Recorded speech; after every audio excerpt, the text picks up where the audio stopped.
सत्य नाम महामंत्रमणि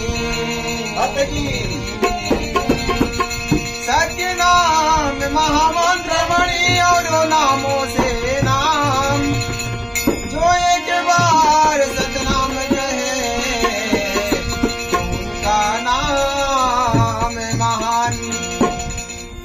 बोलिए सतगुरुदेव की जय। दे दया के दान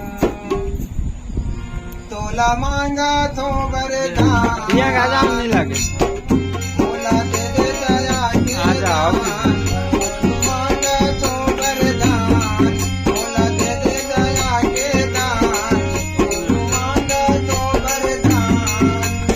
आसे लगा के बैठे हो बाबा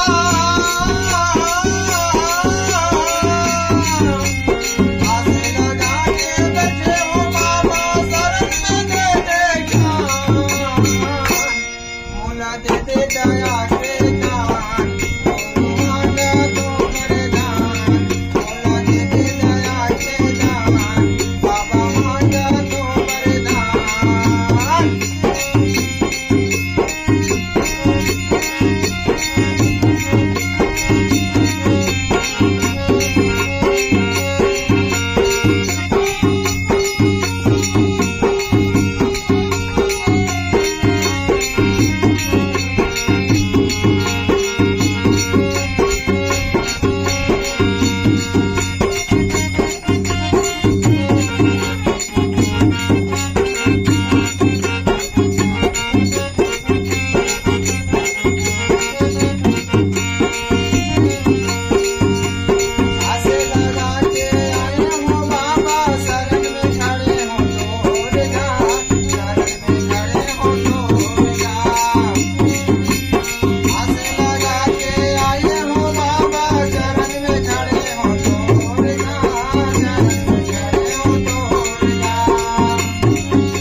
बोलिए सतगुरुदेव